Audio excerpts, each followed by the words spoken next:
गठबंधन के एनडीए के जो साथी हैं वो लोग बैठ करके तय करेंगे कि कौन उस कैबिनेट में होगा। लालू यादव के रहते कैसे बिहार में हमारी सरकार बन गई? लालू यादव कहीं न सरकार थी, उन्हीं के बाद न हम लोगों की सरकार आई है।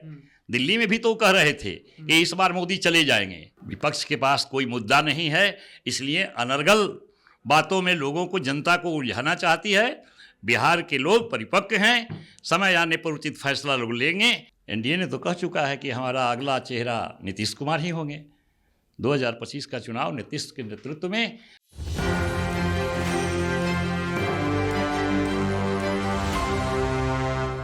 नमस्कार, एक न्यूज़ 24 देख रहे हैं आप और मैं हूं आपके साथ सिद्धेश सिंह। आपको बता दें कि बिहार में जिस तरीके से तापमान में बढ़ोतरी हो रही है, उसी तरीके से बिहार की राजनीति में भी उतार चढ़ाव शुरू हो गया है। आपको बता दें कि दिल्ली विधानसभा का चुनाव जैसे ही खत्म होता है, टकटकी और जो निगाहें हैं बिहार विधानसभा चुनाव पे लग जाती हैं। आपको बता दें कि राजद ने भी और महागठबंधन ने भी अब सीएम फेस के लिए ऐलान कर दिया है। सीएम कौन होंगे, डिप्टी सीएम कौन होंगे, इन मुद्दों को लेकर हम बात करेंगे। लेकिन आपको एक और बात बता दें कि एनडीए में भी सब कुछ ठीक नहीं है, ये भी बातें विपक्षी दलों के द्वारा कहा जा रहा है। लालू यादव बोलते हैं बीते दिन कि जब तक मैं रहूंगा एनडीए और भाजपा की सरकार बिहार में नहीं बन सकती। अब ऐसे में देखना ये है कि जिस तरीके से दिल्ली में भाजपा ने पूर्ण बहुमत से सरकार बनाया है, उसी तरीके से क्या बिहार में भी अपनी दबदबा कायम रखती है। इन्हीं मुद्दों को लेकर हमारे साथ बातचीत करने के लिए भाजपा प्रवक्ता उपेंद्र सिंह जी हैं। सर, सबसे पहला ये सवाल है कि जिस तरीके से राजद ने और महागठबंधन ने सीएम फेस का ऐलान कर दिया, क्या नीतीश के चेहरे पे ही एक बार फिर 2025 और 30 का चुनाव लड़ा जाएगा? निश्चित रूप से हम लोग तो घोषित कर चुके हैं। एनडीए ने तो कह चुका है कि हमारा अगला चेहरा नीतीश कुमार ही होंगे। 2025 का चुनाव नीतीश के नेतृत्व में, और हमने अपना लक्ष्य निर्धारित कर दिया है कि 2025 में 225 सीट के साथ हम आएंगे। और जो लोग के बारे में आप बता रहे हैं, उन लोगों को नेता प्रतिपक्ष बनने लायक भी नहीं छोड़ेंगे इस बार। जब नीतीश कुमार प्रगति यात्रा पर गए तो उस पर भी उन्होंने कई सवाल खड़े किए, जिस वजह से प्रगति यात्रा का नाम बदलना, प्रगति यात्रा नहीं, महिला संवाद यात्रा का नाम बदलना पड़ा। लेकिन प्रगति यात्रा पर भी उनके ऊपर कई सवाल उठाए जा रहे हैं। कभी मानसिक स्थिति को लेकर कहा जा रहा है, तो कभी प्रगति यात्रा को दुर्गति यात्रा कहा जा रहा है। विपक्ष के पास कोई मुद्दा नहीं है, इसलिए अनर्गल बातों में लोगों को, जनता को उलझाना चाहती है। बिहार के लोग परिपक्व हैं, समय आने पर उचित फैसला लोग लेंगे। प्रतिपक्ष का काम है बोलना है, उन लोगों को बोलते रहने दीजिए। आपने जिस तरीके से कहा कि बिहार में सीएम फेस का जो ऐलान है वो नीतीश कुमार के नेतृत्व में ही एनडीए फिर से चुनाव लड़ेगी, लेकिन सीएम का तो आपने बता दिया, डिप्टी सीएम कौन होंगे? जो है वही चलेंगे या फिर बदलाव हो सकता है? ये पार्टी डिसीजन करती है। मुख्यमंत्री बनेंगे, कैबिनेट बनेगा उनका। ये जो हमारे गठबंधन के एनडीए के जो साथी हैं वो लोग बैठ करके तय करेंगे कि कौन उस कैबिनेट में होगा। इसके लिए अभी से इतनी चिंता की क्या जरूरत है?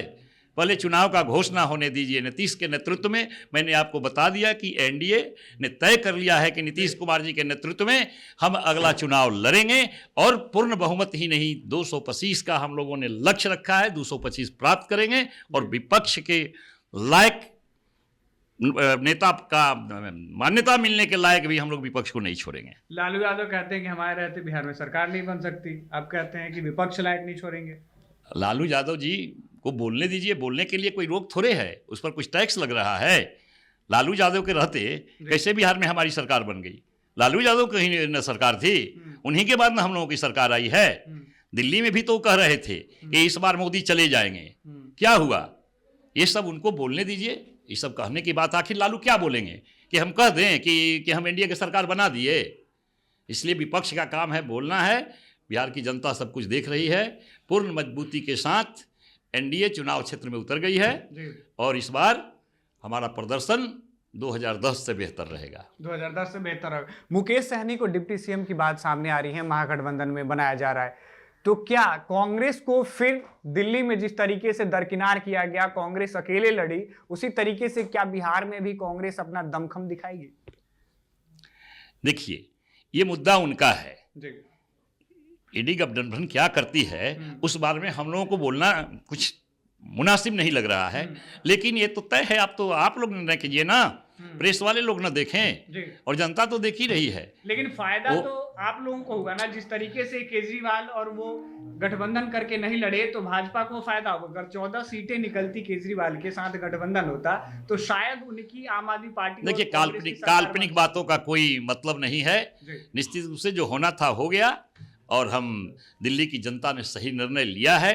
जी। ठीक है, हम समय लग गया हमको 27 बरस वहाँ लौटने में, जी। लेकिन आप जब दिल्ली के चुनाव में इस बार हम लोग गए थे, और जो हमने देखा है कि दिल्ली के लोगों ने जो दर्द झेला है, न सड़क की स्थिति इतनी खराब है, हर चीज़ की स्थिति वहाँ खराब है, और वहाँ की जनता ने सही समय पर सही मैंडेट दिया है। बिहार की जनता इस बार क्या चाहती है? बिहार की जनता निश्चित रूप से चाहती है कि डबल इंजन की सरकार बढ़िया से और तेज रफ्तार से बढ़ते चले, और इस बार वो होगी।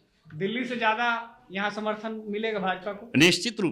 निश्चित रूप से इसमें भी आपको कोई डाउट नजर आ रहा है क्या?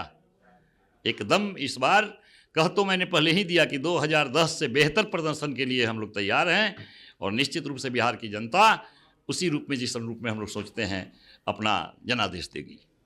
एनडीए में सब कुछ ठीक है? एकदम बिल्कुल ठीक है। सीट शेयरिंग को लेकर अभी तक 6 बार से अधिक बैठक हो गई, लेकिन सीटों का जो है वो दाव पेच अभी तक नहीं, क्या मीडिया को साथे बैठा करके सीटों का बंटवारा होगा? सब कुछ हमारे यहाँ सही है। आप लोगों को सही समय पर सही प्लेटफॉर्म से जानकारी दे दी जाएगी। तो हमारे साथ थे भाजपा प्रवक्ता उपेंद्र सिंह, जिनसे हमने बातचीत की दिल्ली चुनाव के बाद जिस तरीके से बिहार में अभी गर्मा गर्मी का माहौल है और भाजपा का जो मनोबल है वो अभी भी बरकरार है, लेकिन लालू यादव का जो बयान आता है उस पर भी कहीं ना कहीं एनडीए में कई चीज़ें और कई सवालों को खड़ा करता है। अब ऐसे में देखना ये है कि सारी राजनीतिक पार्टियां अपनी दांवपेच लगा रही हैं, लेकिन हालांकि बिहार विधानसभा चुनाव में अभी समय है। तब तक के लिए देखते रहें न्यूज़ 24।